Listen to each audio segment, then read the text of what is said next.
Louez l'Éternel, car il est bon. Éternel, car il est bon. Oui, c'est. Louez l'Éternel, car il est bon. Louez l'Éternel, car il est bon. Louez l'Éternel, car il est bon.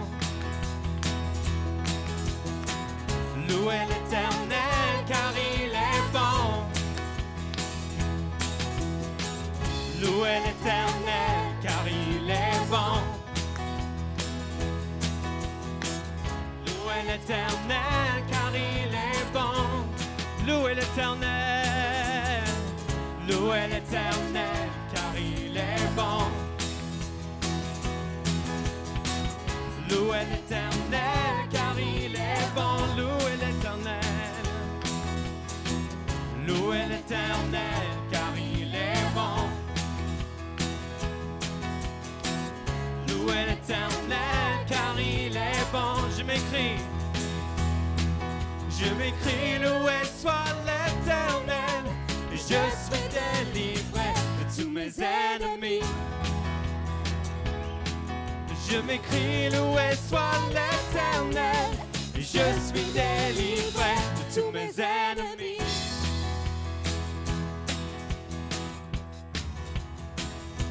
Louez, louez l'Éternel, car il est bon. Louez l'Éternel, car il est bon. Louez l'Éternel, car il est bon. Louez l'Éternel, car il est bon. Je m'écris, loué soit l'Éternel. Je suis délivré de tous mes ennemis. Je m'écris, loué soit l'Éternel. Je suis délivré de tous mes ennemis. Louez l'Éternel, car il est bon. Louez l'Éternel, car il est bon. Louez l'Éternel, car il est bon. Le thème pour la semaine, l'Église sur terre, à quoi ça sert?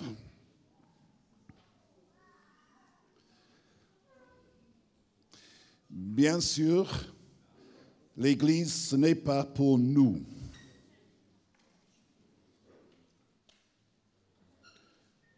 Il y a un évêque assez connu en Angleterre qui a dit que l'Église, c'est la seule société charitable qui n'existe pas pour ses membres, mais pour ses non-membres. En fait, l'Église, c'est pour deux personnes.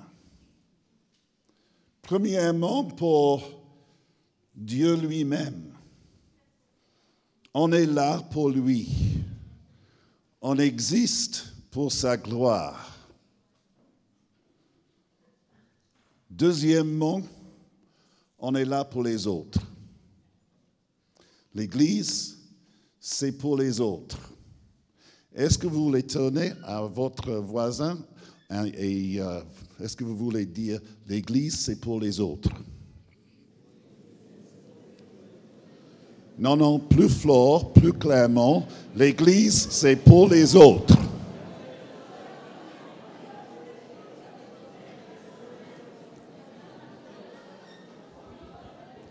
Et on va répéter cela plusieurs fois ce soir, parce que c'est très, très important que nous comprenons ça ensemble. L'Église, c'est pour les autres, c'est pas pour nous.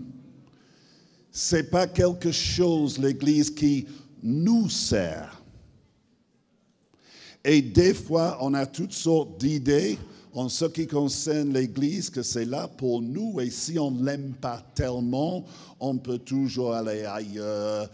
Si on n'est pas bien servi ici, peut-être on va chercher une autre Église où on est mieux servi. Mais l'Église n'est pas pour nous. L'Église, c'est pour les autres. Répétez ça encore une fois, s'il vous plaît.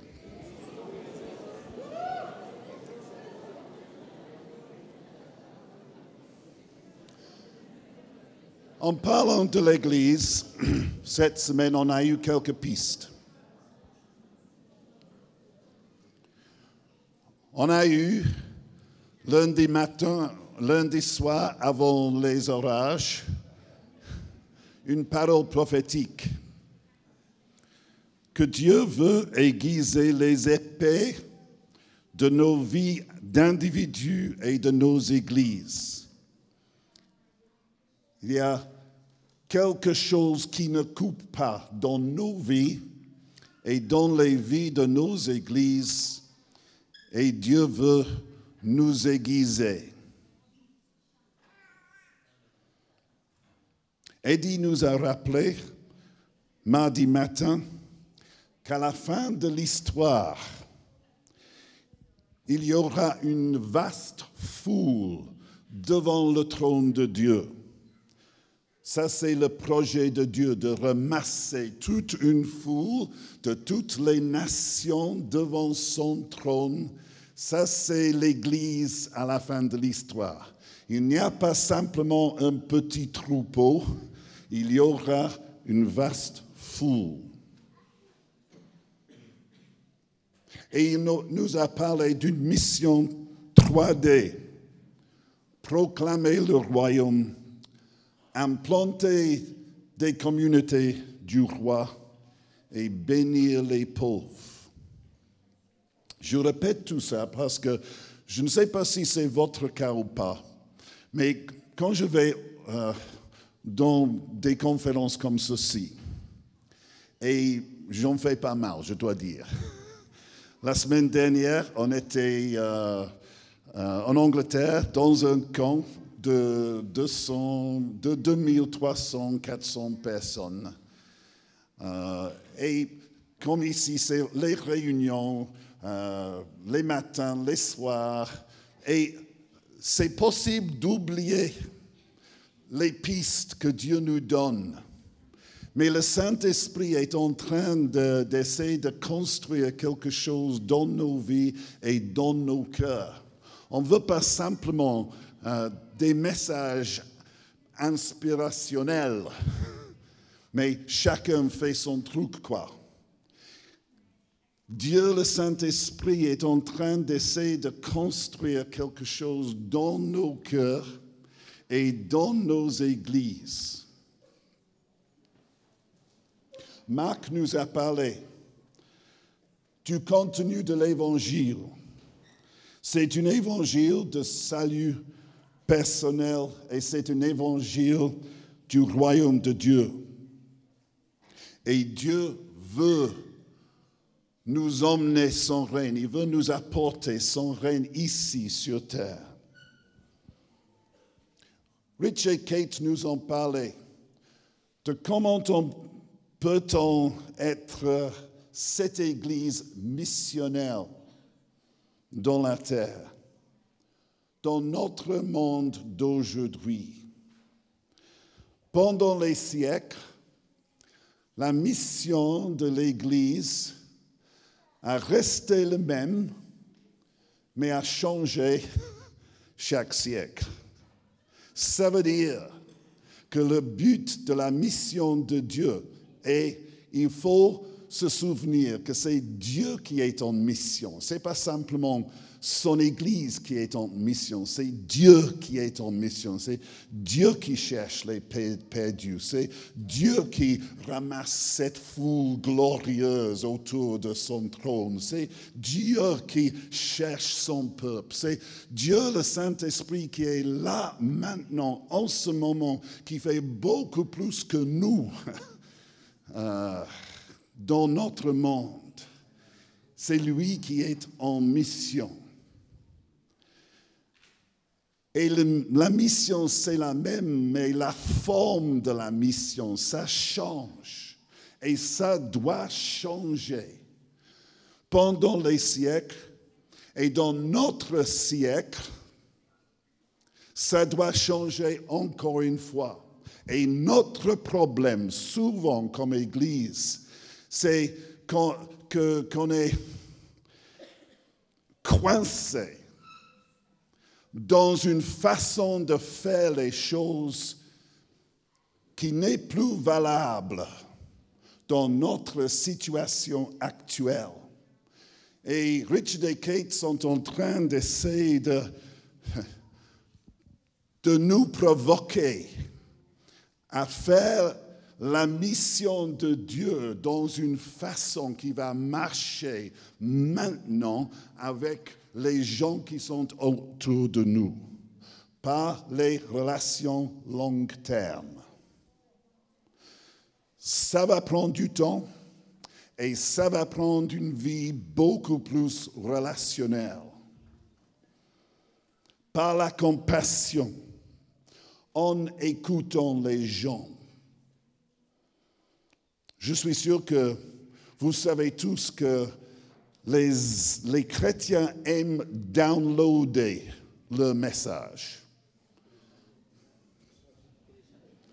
De décharger. Downloader, c'est pas bon?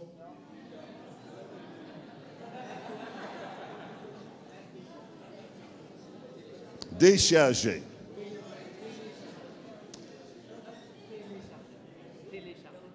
Télécharger. De toute façon, nous, on aime parler. Les chrétiens aiment parler, merci beaucoup. Ma femme m'a piqué parce qu'elle savait très bien que j'allais chuter, oui. On aime parler. Les autres gens autour de nous aussi aiment parler. Et ils veulent que quelqu'un les écoute. Qu'on écoute leurs histoires, ce qui se passe dans leur cœur.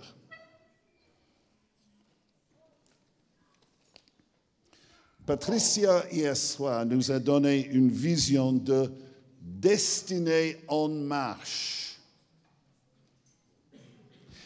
Et elle nous a montré qu'il y a une terre promise devant nous. Et il faut traverser notre rivière Jourdain. Qu'est-ce que ça veut dire? C'est une vision glorieuse et c'est une vision biblique, mais qu'est-ce que Patricia voulait dire? J'espère que je l'ai capté, cette vision. Sinon, elle peut me corriger plus tard. Mais je crois que ce que le Seigneur veut dire par ce message prophétique, c'est qu'il y a une terre promise devant nous que Dieu veut qu'on prenne pour lui, la France, par les églises existantes, par les nouvelles implantations, par les nouveaux groupes de maisons, dans une mission vers les gens autour de nous, mais une mission avec une nouvelle forme qui est différente qu'avant. Et il y a comme un Jourdain qu'il faut traverser pour prendre la prochaine étape de ce parcours avec Dieu. Et hier soir, c'était très spectaculaire pour moi qu'on a pris avec tous les enfants et les familles. Il y avait quelque chose vraiment spécial que Dieu a fait hier soir. Mais on a aussi prié pour la France et pour nos enfants et nos familles. Pour ce soir, j'avais un bon message préparé avec PowerPoint. PowerPoint très bien sur la vie de Gédéon, mais je crois que Dieu m'a demandé de le changer. J'ai été beaucoup interpellé cette semaine par les références à Ésaïe 6. Sam, mardi matin, a commencé notre temps de louange avec ce chapitre. Hier soir, on a chanté ce chant formidable d'Elisabeth Bourbeuse. J'aime beaucoup ce chant. Saint, Saint, Saint. Ça vient tout directement de ce chapitre, Ésaïe 6. Mais il y avait quelque chose de l'onction de l'Esprit Saint qui est descendu pendant qu'on chantait ce chant hier soir. Et ça m'a interpellé dans mon esprit et je crois que le Seigneur me parlait. Et j'essaie ce soir de suivre, si je peux, le vent de l'Esprit ou la fleuve de Dieu. On est mieux de suivre sans vent qu'essayer de faire quelque chose prévu et préparé. Ésaïe chapitre 6. Et je suis conscient que j'ai prêché de ce chapitre dans le parcours Josué, dans le cours Josué, pardon. Mais je n'ai pas honte. Ça veut dire que ce message et ce chapitre brûlent dans mon cœur. Alors, s'il y a quelqu'un parmi vous qui m'avait entendu prêcher ce message, c'est même mieux la deuxième fois.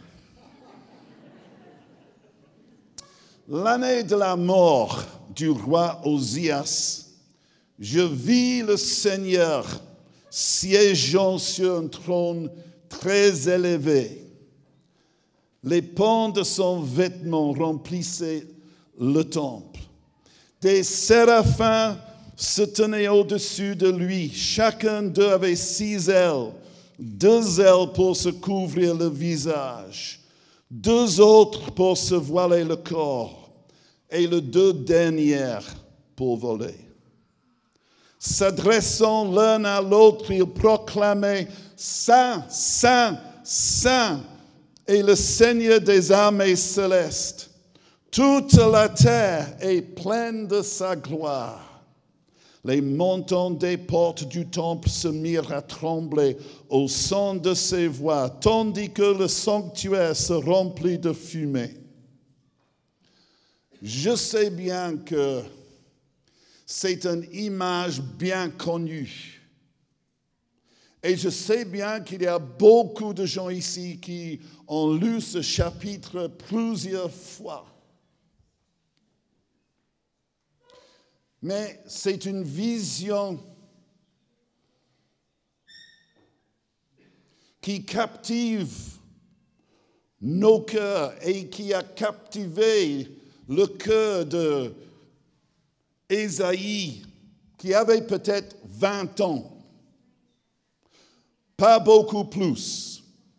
C'était un jeune homme. Il y a beaucoup de choses dans l'Ancien Testament qui sont datées de mort d'un roi ou du moment où un roi a commencé son règne. Alors, on peut penser que c'est simplement ça qui se passe ici. Ah oui, j'ai eu cette vision quand c'était, oh oui, je me souviens, c'était l'année que le roi Osias est mort. Mais ce n'est pas du tout ce qui se passe ici. Si je peux vous raconter un peu de cette histoire, Osias avait régné pendant plusieurs années. Et pendant qu'il régnait, la nation d'Israël était assez forte et assez sécure. Tout allait bien pour la nation d'Israël. Et tout le monde croyait qu'Osias était un bon roi. Et jusqu'aux derniers 2 ou 3 ans, c'est vrai, c'était un bon roi. À la fin de son règne, les choses commençaient à dérouler, mais quand même, pour la plupart de son règne, il était bien comme roi. Il agit avec la justice et avec la bonté. Vers la fin de son règne, il y avait un changement dans les nations autour d'Israël. Et en particulier, il y avait une nation au nord de la nation d'Israël qui s'appelait Assyrie. Et Assyrie était en train, à ce moment, vers la fin du règne d'Osias, et il avait régné 37 ans, d'essayer de s'agrandir. Et en fait, ils étaient en train de ramasser des armées au nord de la nation d'Israël pour envahir la nation d'Israël. Et les troupes étaient là, prêts à envahir. Et au moment juste qu'ils allaient envahir la nation d'Israël, ce roi Osias est mort. Ce n'était pas un temps convenable pour le roi d'aller mourir comme cela. Pas du tout. Et tout le monde dans la nation d'Israël commençait à paniquer. Ils couraient un peu partout en disant, mais qu'est-ce qu'on va faire dans la nation? Quand Osias était là, on avait le leadership chez nous, mais qu'est-ce qu'on va faire maintenant? Maintenant que le roi est mort, est-ce qu'on va survivre? Est-ce qu'il faut aller faire une alliance avec la nation d'Égypte au sud? La nation d'Israël a toujours été coincée entre les nations au nord et au sud. Toujours le cas. Est-ce qu'on va faire une alliance avec l'Égypte pour notre protection? Qu'est-ce qu'il faut faire? Il y avait toutes sortes de voix dans la nation. Et ils semblaient courir un peu partout comme les poulets avec leur tête découpée.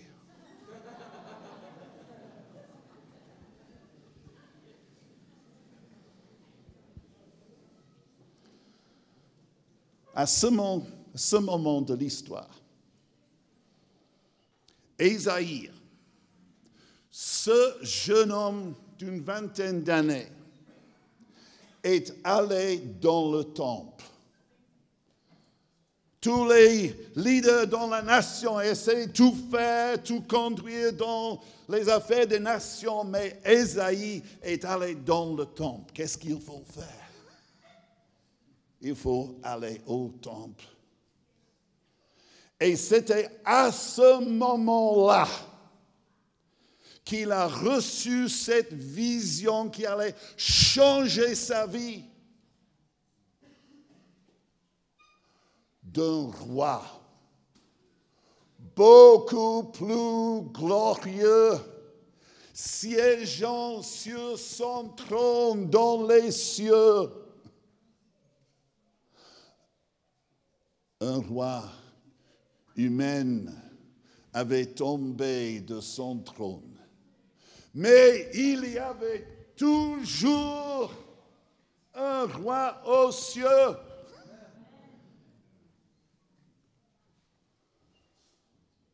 Et il est grand.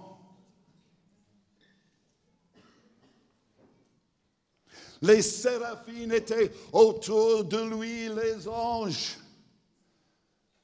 Ils avaient 6 ailes. Mais ils volaient avec que 2. avec les autres, il se couvrait par modestie, parce que ce Dieu divin, grand, on ne pouvait même pas le regarder. Il était si grand et si saint et si merveilleux. Et ça commence à donner à Ésaïe une perspective différente de la vie en Israël. Au-dessus de toute circonstance humaine dans la nation d'Israël, il y avait un roi dans les cieux. Il est grand. Et ces anges, ces séraphines, ils chantaient « Saint, Saint, Saint » afin que vous compreniez ce chant, je dois vous donner une petite leçon en hébreu. Ça va? Merci. En hébreu, si je prends ça, je dis, ça c'est assez lourd. Lourd. Si je prends cette table, je vais dire, ça c'est plus lourd que ce truc, quoi. C'est un nom, mais ce pupitre. Merci. Vous êtes tellement gentil. Quand je prêche, j'ai tellement de professeurs, c'est formidable. Ça, c'est plus lourd que ce pupitre, mais on ne peut pas dire ça en hébreu. On dit lourd, lourd, lourd.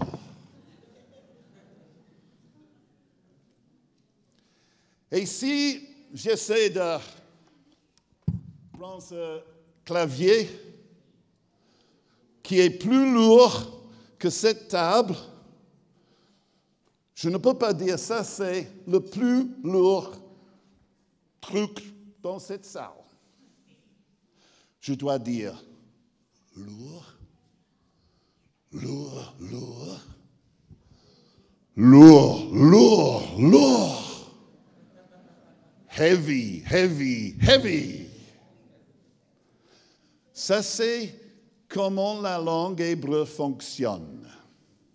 Alors, ce que j'essaie de vous expliquer, c'est ceci. Vous savez comment nous, les charismatiques, on répète les chants.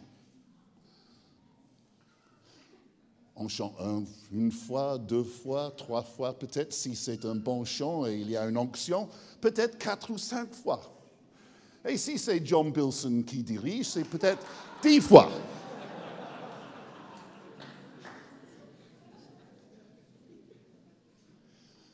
C'est un chant qui continue et continue et continue. Et peut-être vous allez penser que c'est le même genre de chant que ça. Saint, Saint, Saint, Saint, Saint, Saint, Saint, Saint, Saint. Ça continue, ça continue, ça continue. Non, non, non. C'est un moyen de dire, Dieu est saint. Il est plus saint que tu peux penser. Il est saint, saint. Il est le plus saint être dans le monde ou dans les cieux. Il est saint, saint, saint. C'est un chant qui monte, qui devient plus grand chaque fois qu'on le chante.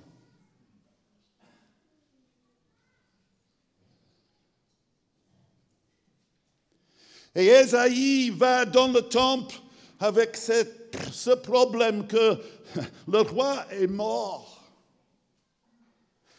Et il a cette vision d'un roi qui est assis sur son trône, très sécure, très vivant. Au-dessous de chaque circonstance terrestre. Et il est grand. Il est le plus grand imaginable. Il est plus saint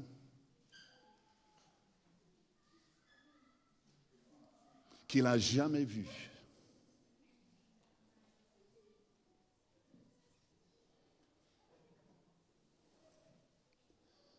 Et il était captivé par cette vision. Captivé. Parce que ce qui nous arrive souvent, c'est qu'on rencontre toutes sortes de circonstances qui nous désécurisent, qui nous troublent, qui nous blessent, qui nous posent toutes sortes d'obstacles dans nos vies. Et on oublie de regarder plus haut. On est en captivant par une vision beaucoup plus grande que de Dieu, qui vit toujours, qui est au-dessous de tout. Et ce roi, il a des armées célestes. Le roi d'Assyrie, il a quelques petites armées. Mais le roi des cieux, il a des armées célestes. Alléluia. Vous vous souvenez quand le prophète Élisée a prié pour son serviteur, mais ouvre ses yeux afin qu'il voie. Et ses yeux étaient ouverts, il a vu l'armée du Seigneur. Ça, c'est ce que Ésaïe voit ce jour-là. Ben, il y a aussi des tremblements de terre, simplement pour ajouter un peu de puissance et de la fumée. Les tremblements de terre, ça nous parle du poids de Dieu. Et la fumée, le mystère. Quand on voit le roi, on comprend qu'il est au-dessus de tout. Il est au-dessous de la France, il est au-dessous de la Belgique, il est au-dessous de la Suisse, il est au-dessous de la francophonie, partout. Il est au-dessous de tout. Et quand on pense à la mission de Dieu, il faut commencer avec une vision de Dieu lui-même, par les nations. Parce que les nations sont difficiles à prendre, difficiles à travailler. On aura des barrières qu'il faut percer. Mais si on commence avec Dieu et ses armées, on continue, s'il vous plaît, à lire ce passage, verset 5. « Je m'écriai, malheur à moi !» C'était une grande vision.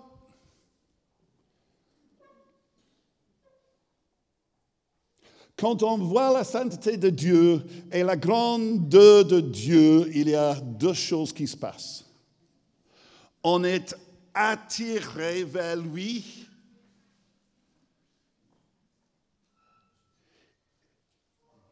et on retire aussi de lui. Parce qu'on veut plus, on voit qu'il est bon, qu'il est grand, qu'il peut tout faire. Et on le veut, on voit qu'il aime tout le monde et il nous aime. Ça, c'est glorieux. Et on est attiré à cette beauté. Mais on voit comment nous sommes, nous-mêmes. on se retire de sa présence et de sa gloire. Et Ésaïe a cette expérience. Quand on voit le roi, on voit qu'il est au-dessous de tout, mais on est conscient de notre faiblesse et notre petitesse.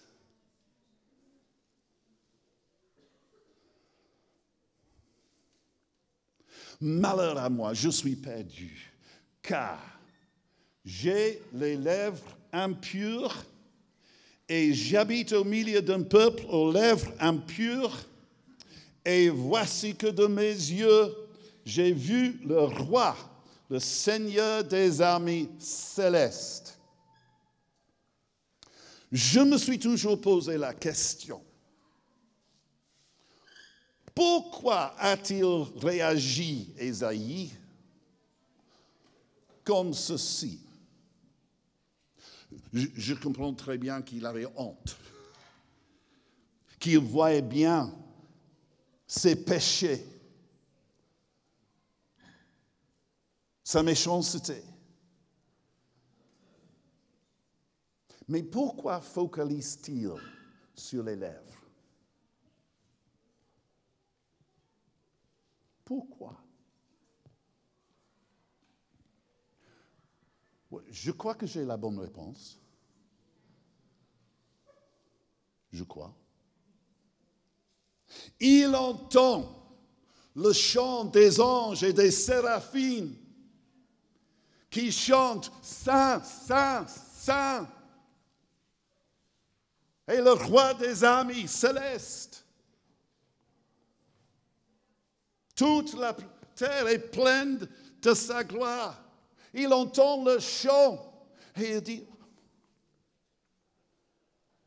où est mon chant? Tout ce que j'entends autour de moi en ce moment, c'est les plaintes, les gens qui se plaignent, les gens qui se pitient, les gens qui ne savent pas ce qui se passe, les gens avec des craintes et des peurs, qui sont troublés. Ils parlent de leur malheur, leur misère. Mais les anges chantent un chant différent parce qu'ils voient le roi.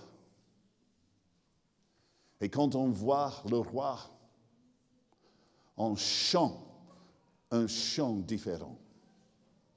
Amen. On ne peut pas parler dans ce monde comme les autres. On ne se plaint pas de nos circonstances, de nos misères, de nos petits bobos devant un grand Dieu comme le nôtre.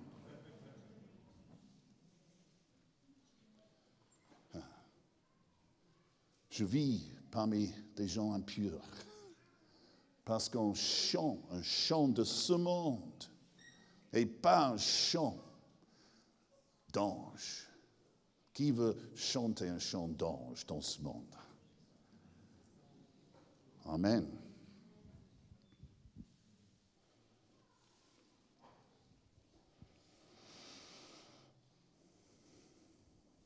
Quand on a vu le roi, on chante un chant différent. Alors l'un des séraphins vola vers moi. Il tenait à la main une braise qu'il avait prise sur l'autel avec des pincettes. Il m'en toucha la bouche et me dit, « Maintenant que ceci vient d'être appliqué sur tes lèvres, ta faute est enlevée et ton péché est expié. » Quand on voit vraiment le roi de grâce et le roi d'amour et le roi qui nous purifie,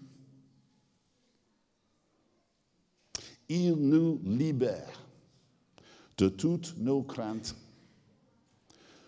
pour chanter le chant du roi. Amen. Il veut nous libérer, le peuple de Dieu, pour chanter le chant de Dieu.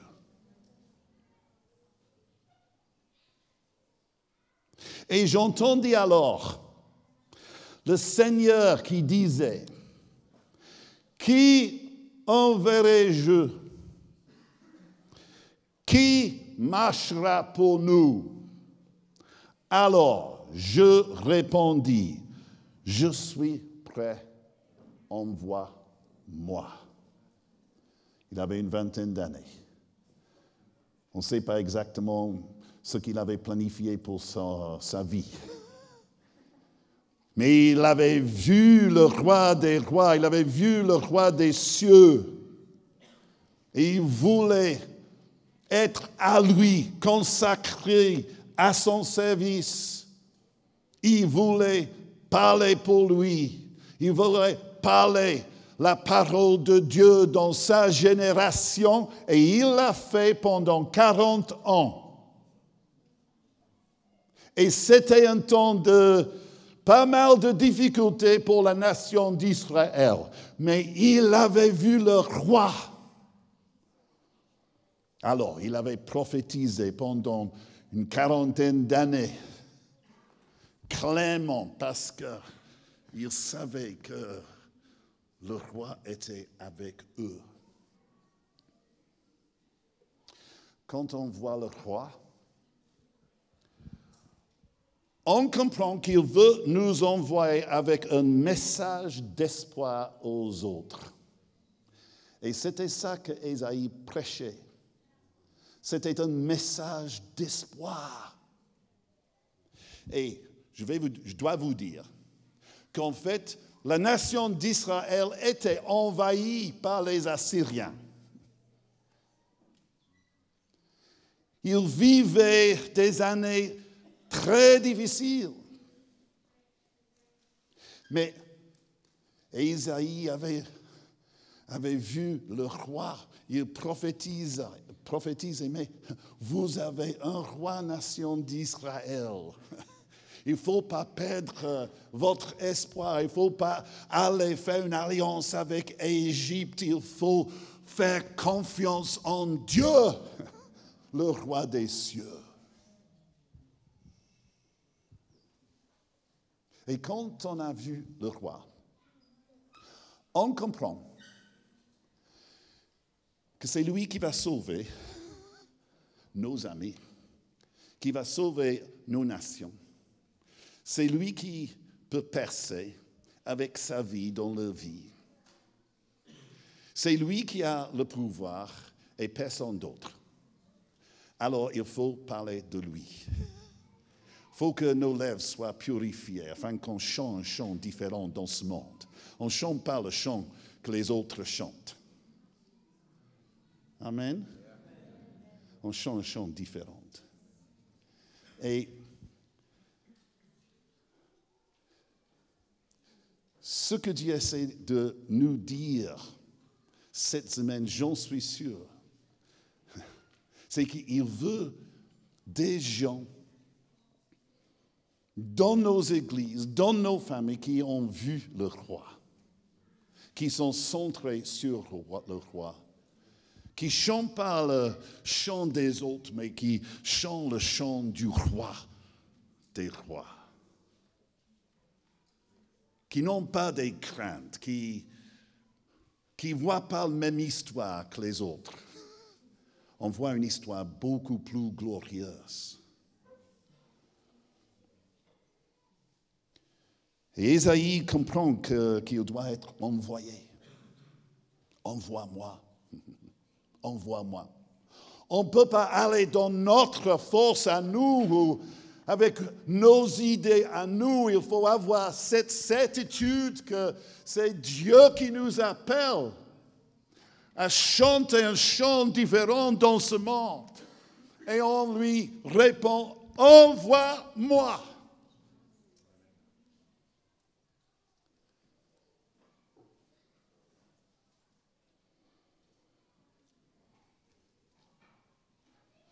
J'étais élevé dans la ville de Liverpool. C'est une ville assez connue pour les Beatles et autres choses. Et 2 équipes de foot, une qui est beaucoup mieux que l'autre. Mais je ne vais pas dire quelle.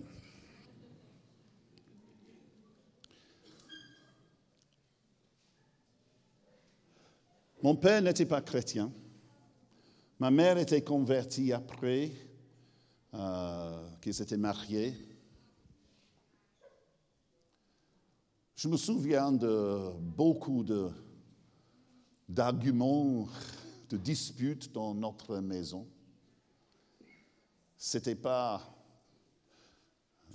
tout à fait facile pour ma mère. Et ce n'était pas tout à fait facile pour nous les enfants non plus.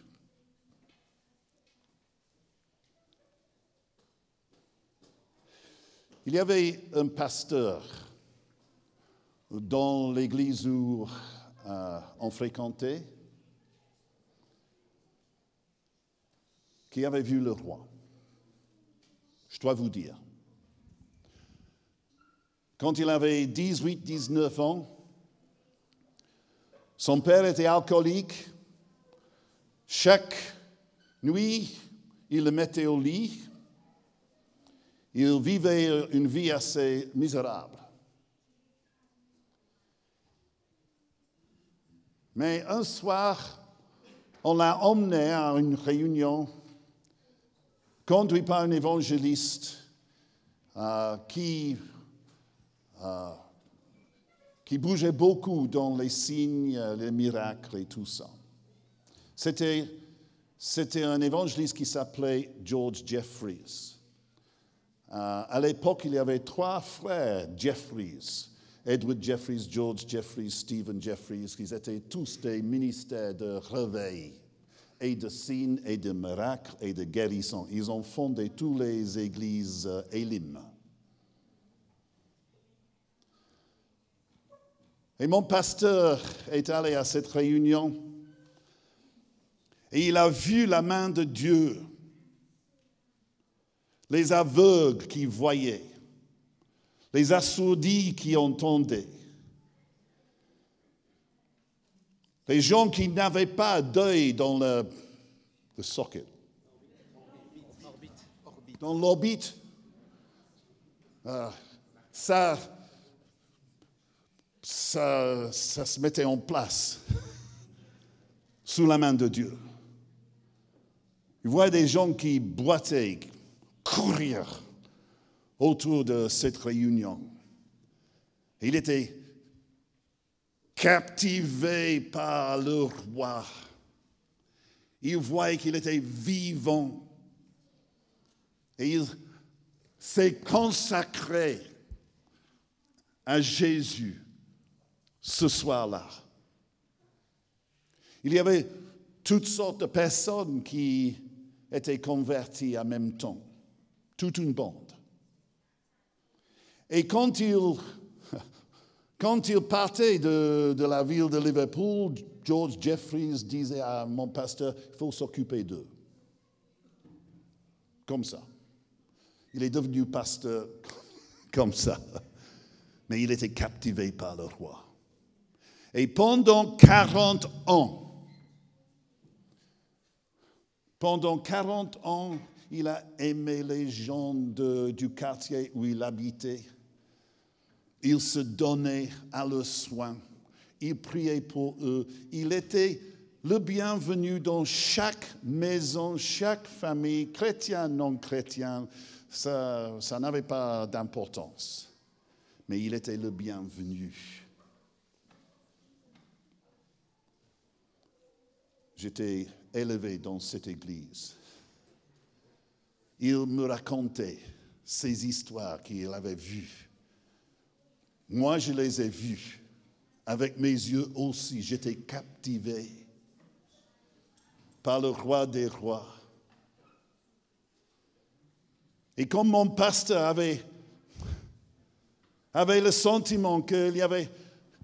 On ne pouvait pas vivre sans Jésus, sans le Dieu vivant. On ne pouvait pas faire autrement que le servir. Il a semé en moi la même chose. Et il m'a dit souvent, mon fils, j'étais son fils spirituel, mon fils, il n'y a rien comme servir le Seigneur. Tu ne peux pas faire mieux. Et comme ado, j'étais captivé par cela. Il a semé, il m'a ruiné pour n'importe quoi d'autre. Je ne pouvais faire que ça parce qu'il a semé en moi. Quand tu as vu le roi, tu ne peux rien faire d'autre.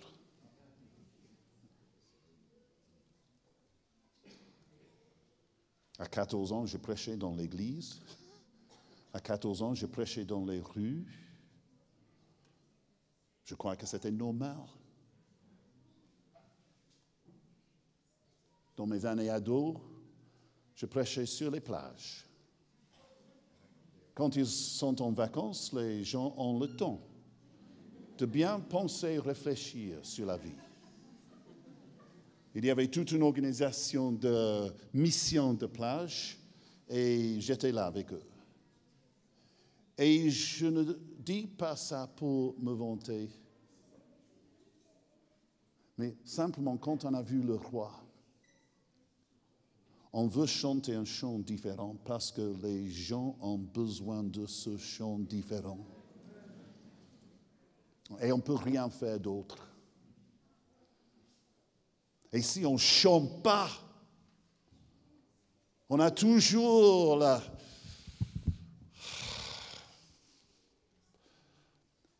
honte.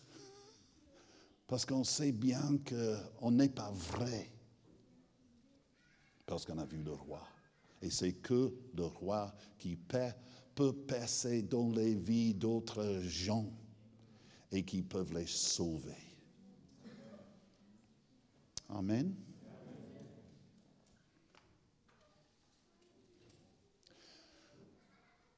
Je veux lire le restant du passage, mais je crois que je n'ai pas le temps.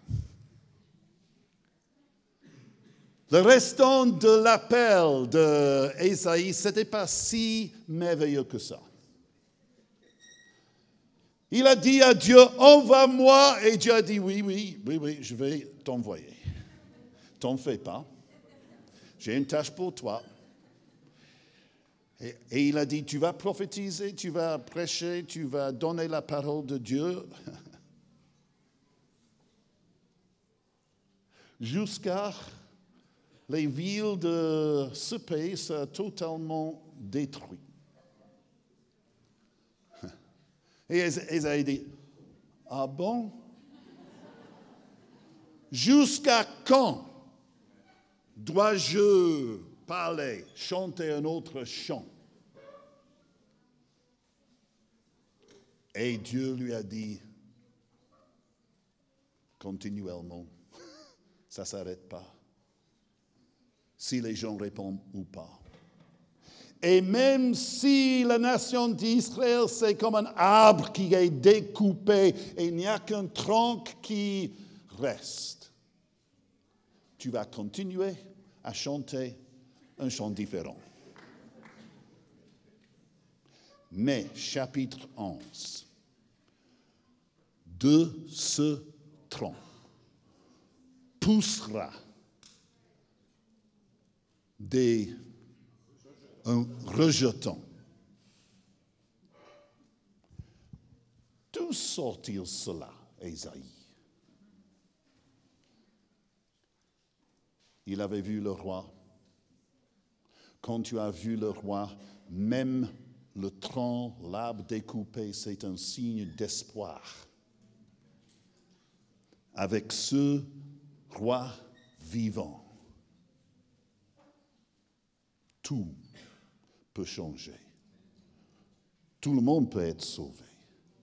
Dieu peut passer dans chaque vie Il n'y a jamais de situation qui est sans espoir quand tu as vu le roi. Je veux simplement ajouter une chose. J'espère que vous comprenez que Dieu a fait d'Ésaïe un missionnaire. Il l'a envoyé. Il veut faire de nous des missionnaires.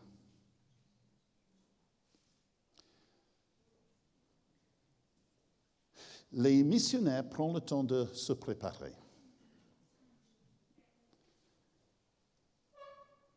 Ils prennent le temps d'apprendre la langue.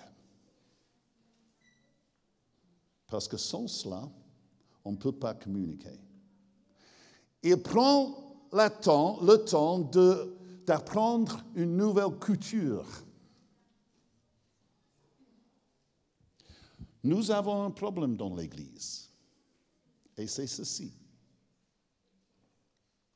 On a une culture à nous qui n'est pas la culture du monde.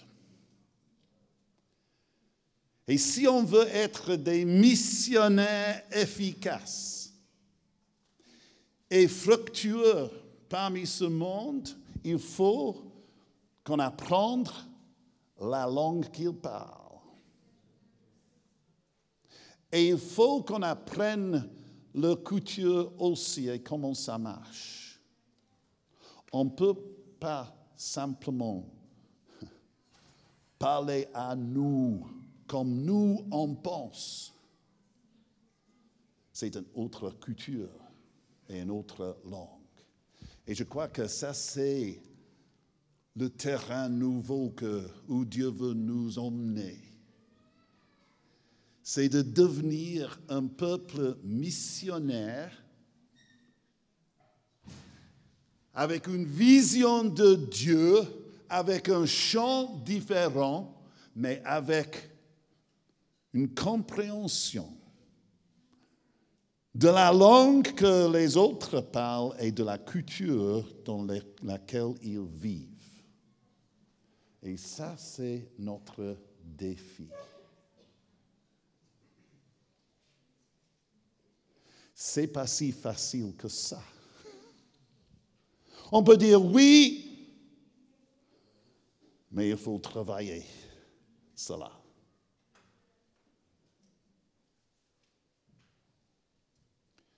Je veux simplement terminer.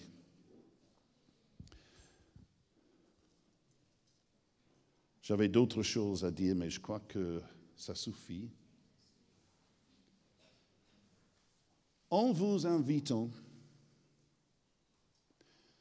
si vous avez vu le roi, vraiment vu le roi, et même si Dieu t'a parlé ce soir, et si tu veux chanter un chant différent dans ce monde, et tu veux te repentir de chanter le chant, ou de chanter pas du tout, d'être silencieux dans ce monde, quand ce monde a besoin d'entendre un chant du roi. Et si tu veux te repentir de cela, je veux t'inviter de répondre à lui. Pour moi, ça n'a pas d'importance. Pour toi et pour lui, ça a peut-être beaucoup. Et si tu veux chanter un chant différent,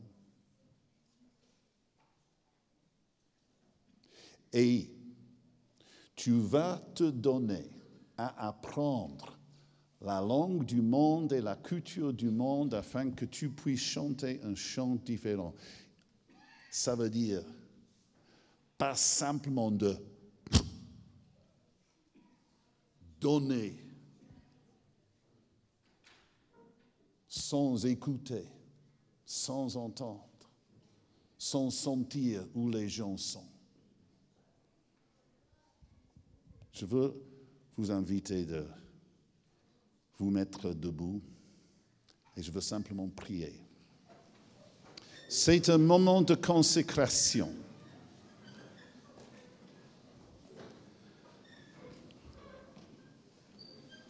Si Dieu ne vous a pas parlé, il ne faut pas répondre. Mais c'est un moment de consécration, un moment sérieux. Et on est en train de dire, je suis conscient, Seigneur, que j'ai peu chanté ton chant. J'ai chanté les chants d'autres personnes, j'ai chanté le chant du monde, mais j'ai peu chanté ton chant. Je veux que tu touches mes lèvres. Je veux que tu me laves.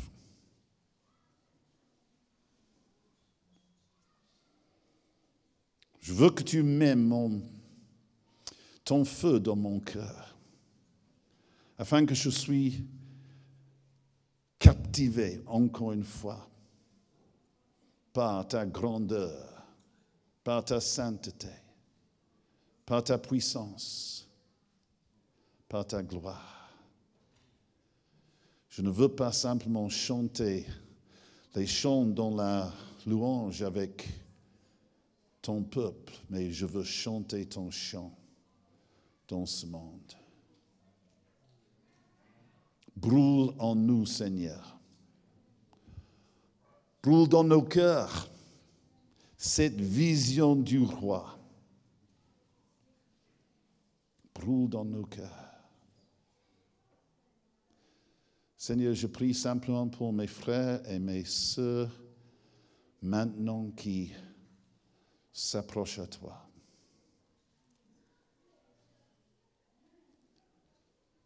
Seigneur, je prie que tu fasses ton œuvre dans leur cœur.